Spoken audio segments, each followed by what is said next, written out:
Tuhan bersamamu dan bersama rohmu. Inilah Injil suci menurut Yohanes. Dimuliakanlah Tuhan. Dalam amanat perpisahannya, Yesus berkata kepada murid-muridnya, "Damai sejahtera-Ku tinggalkan bagimu, damai sejahtera-Ku kuberikan kepadamu, dan apa yang kuberikan tidak seperti yang diberikan oleh dunia kepadamu. Janganlah gelisah dan gentar hatimu. Kamu telah mendengar bahwa Aku telah berkata kepadamu, Aku pergi, tetapi Aku datang kembali kepadamu. Sekiranya kamu mengasihi Aku, kamu tentu akan bersukacita karena Aku pergi kepada Bapa-Ku, sebab Bapa lebih besar daripada Aku.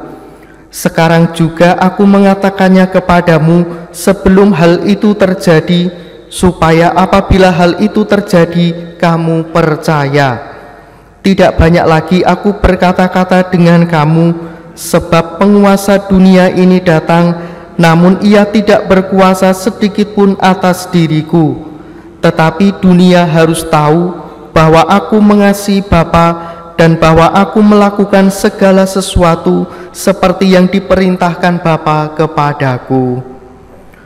Demikianlah sabda Tuhan. Terpujilah Kristus. Bapak, Ibu, saudara-saudari terkasih dalam Tuhan, tentu semua di antara kita menginginkan hidup yang damai. Nah, persoalannya, damai seperti apa yang kita inginkan? Apakah damai yang tanpa konflik, damai yang tanpa perselisihan, dan damai yang tanpa keributan, atau mungkin malah damai yang tanpa mengalami persoalan-persoalan dalam hidup ini? Kalau damai seperti itu yang kita cari, kita harus menunggu terlebih dahulu sampai mengalami yang namanya RIP, ya, rest in peace, beristirahat dengan damai.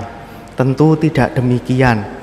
Hari ini kita mendengar sabda Tuhan, di mana Tuhan memberikan damai sejahtera kepada kita. Dan damai yang Tuhan berikan kepada kita itu berbeda dengan damai yang ditawarkan oleh dunia. Tuhan mengajak kita bahwa orang yang mengalami damai adalah orang yang bisa menemukan ketenangan hati dalam situasi apapun. Maka ada istilah berdamailah dengan dirimu sendiri. Artinya berdamai dengan masa lalunya, berdamai dengan luka batinnya, berdamai dengan perasaan-perasaan sakit lainnya. Dan ini hanya mungkin ketika kita juga diberi rahmat oleh Tuhan untuk boleh berdamai terlebih dengan pengalaman-pengalaman yang kadangkala tidak kita duga. Kita bisa belajar dari bacaan pertama, kisah ketika Paulus dan Barnabas mereka memberitakan kebangkitan Tuhan, tetapi justru mendapatkan penganiayaan, penderitaan, bahwa mereka dilempari dengan batu. Maka mereka pun sampai pada kesadaran, bertahanlah dalam penderitaan untuk masuk dalam kerajaan Allah. Maka berdamai ini juga artinya mau menerima penderitaan, mau menerima pengalaman sakit, pengalaman sulit, dan seterusnya. Saudara-saudari terkasih, bacaan ini mengundang kita, mari kita mohonkan rahmat agar boleh memiliki hati yang damai. Damai bukan berarti karena kita bebas dari segala persoalan hidup, dari macam-macam konflik dan seterusnya, tapi kemampuan juga untuk menerima pengalaman yang kadangkala tidak kita duga, pengalaman yang justru kita hindari, yaitu pengalaman sakit, pengalaman konflik, masalah, dan seterusnya. Maka orang yang damai adalah orang yang menemukan ketenangan hati dalam situasi apapun. Kita hening sejenak.